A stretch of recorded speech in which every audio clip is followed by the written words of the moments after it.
Hello, friends. This is Dave Hurwitz, executive editor at ClassicsToday.com, here with Works You Collect Compulsively. You can't stop yourself. Oh, it's an agony, especially when lots of the performances really kind of suck, but you got to hear them anyway.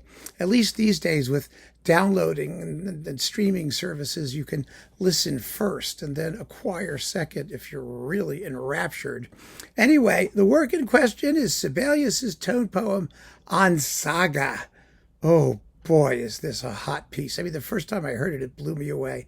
It's one of those primal chunks of red meat music, you know, and it gets under your skin. It's so wonderfully evocative in its simplicity and its rawness and edge. And oh my God. And it repeats itself endlessly. It's a very difficult piece to conduct. It really is, to conduct successfully. There are a couple things that have to happen. First, you have to keep it moving, balancing the melodies which float on top of endless string ostinatos. The strings are going chugga chugga chugga chugga chugga chugga chugga chugga chugga chugga chugga for like weeks. You have to make the thing transparent, but at the same time, really powerful. The folks who get the tunes have to characterize them and really let them sing. That's work. That takes real work, number one. Number two, it has big, long, slow passages, especially before the big climax, where it's, you go to it's going da, da, da, da, da, da, da, da, da. And you say to yourself, is it really going to play that whole tune all over again at that tempo? Yes, it is. So the slow bits have to be kept interesting. They've got to move along. They can't be that slow. And a lot of conductors take them at a crawl, a ridiculously slow tempo, which makes it really, really hard to endure the whole thing. Then we get to the climax. And, well, again, it's a question of balancing brass and strings. The strings are just going nuts. And there's a real question of whether you let them cover the brass or you let the brass really blast. Now, you know me. I'm a blast person. I really am. But I want to hear all those string figurations.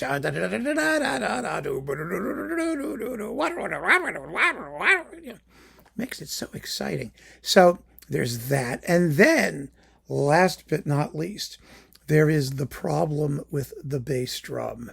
Sibelius was a great writer for the bass drum. He loved the bass drum almost as much as Prokofiev did. And I mean, on Saga has no timpani. It just has a bass drum. And that bass drum is, generally speaking, aside from a few rolls and things, doing the rhythm bum ba-dum bum bum ba-dum bum bum ba-dum bum bum ba-dum bum bum at all dynamic levels. Most of the time, half the time, you never hear the rhythm because it just becomes kind of blurry. And Sibelius directs in the score that you play the bass drum with timpani sticks. But if you do it with timpani sticks, you don't get the bass. You need what they call a mayosh, a bass drum beater, one of those big fluffy things that gives you that heartbeat, that low frequency throb that you absolutely have to have in this piece. And you make matters even worse if you use that big thing, that it's very hard to make the rhythm clear. Bum, ba-dum, bum, bum. And even with timpani sticks, it's hard to make the rhythm clear because the bass drum doesn't really have any sonority, when you're playing with small sticks. It's just very, very difficult to do well. And so engineering is a crucial factor in great performances on Saga. It really is. Do they capture the bass drum? I mean, maybe you even have to do it a little bit artificially. So great performances of On Saga are few and far between. And as usual in this particular series, I have listed the top 5 that I listen to, the ones that I return to and I feel like hearing the work on any given day. This is not my repertoire video. This is not, the greatest recordings ever. This is my top 5. Of course, some of these I think are the greatest recordings ever because they're in my top 5, but that's a different issue, isn't it? So here we go. You ready? Berlin Philharmonic with Herbert von Karajan on Warner EMI. Now, Karajan hated bass. I mean, he hated the bass drum. I mean, you never hear anything. He hated percussion. He was a string man, all strings. But the strings have so much to do in this work that's ungrateful. And if you can make them really do it in a way that's interesting, it's really something. I mean, at that climax, when the woodwinds go, ha, ha, and then the strings come in with wham, wham. I mean, it's just this wall of sound that comes at you. The brass are not as loud as in some other versions, but wow, for a conception, it's amazing.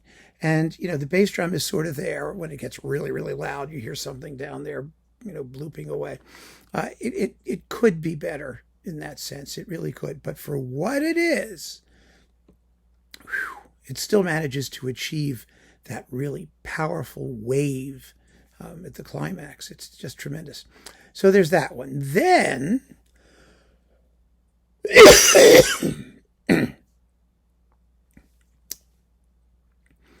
Ormandy with the Philadelphia Orchestra. Now here you have a slightly better bass drum. The performance is very cogent. Ormandy does not drag out the slow bits. He doesn't speed through the fast bits. It's one of those unified conceptions, but it's not too long. On Saga takes on average like 18 minutes, between 16 and 18 minutes.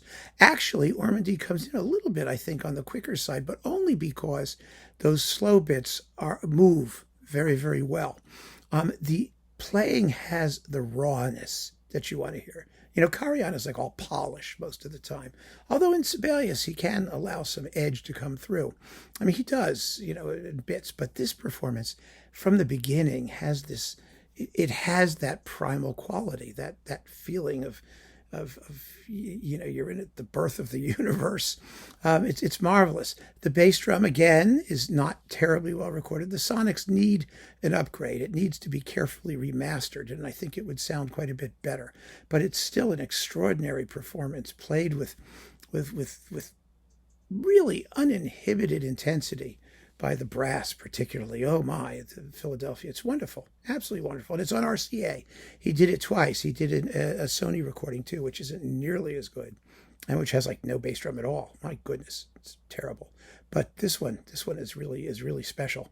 Next, Colin Davis and the Boston Symphony Orchestra. This is another very cogent performance, another performance that doesn't go to extremes of speed or slowness. The playing of the Boston Symphony is absolutely wonderful. You do have a good measure of bass. Yes, finally. It's a little bit rhythmically undefined, but it's really, really strong and very, very exciting. It was a wonderful sort of appendix to Colin Davis's complete Sibelius symphony cycle with the Boston Symphony, which was just marvelous. And he did a bunch of tone poems, including Sibelius. There was, with the symphonies, he did Tapiola and the Valse Triste, and then they did Paul Hiller's Daughter and on Saga, and they stuck them on a separate record, which is fine.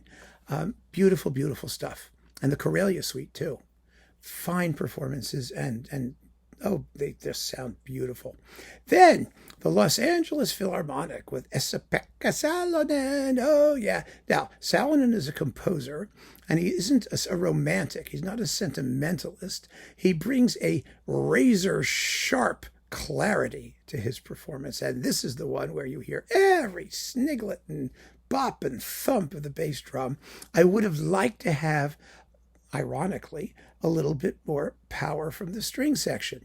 You get the sense that Salonen is much more interested in the brass and the percussion than he is in the strings in this particular performance. And the Los Angeles strings are not, of course, the Berlin Philharmonic strings, but this is one of those performances that will test your speakers. And it's absolutely exciting as hell. You cannot play it in your car, by the way, unless you have a $10 billion car system. I tried. It will blow up your car speakers. Will not have a happy ending, trust me. But what a piece. Oh my goodness, what an exciting, driving, thrilling, but clear-sighted vision of it. But last but not least, the one that I turn to most often when I want that wonderful combination of just romantic slobbering and percussive explosiveness and raw excitement and intensity. Neeme Järvi with the Gothenberg Symphony Orchestra on Bis. Now, he also did it twice. He remade all of his Sibelius, really tone poems, symphonies, the whole deal, with the same orchestra for Deutsche Grammophon. And some of the tone poems were quite good, but the symphonies and on Saga were no comparison to what Järvi did the first time around.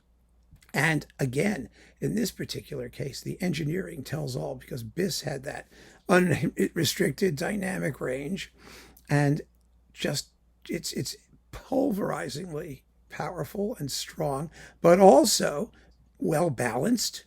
And Järvi's interpretation in this particular case, not in his remake, is just, okay, guys, let it rip. Bang! And off they go. And wow, is it a thrill. I mean, it just has the most unbelievable impact, and it's tremendous. Absolutely tremendous. So those are my top 5 for a work that I collect compulsively, because I'm always looking for that perfect version.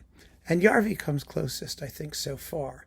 All of these others have splendid virtues, and I return to them quite often for different elements when I'm in different moods. But if I want the whole enchilada, the complete package, Järvi, Gothenberg, and Biss is wonderful. And also, I think it's coupled with the Scène Historique, the historical scenes, which is just a beautiful, lesser-known work of Sibelius, really worth hearing. So that's it, my friends. Keep on listening. Thank you so much for joining me, and take care.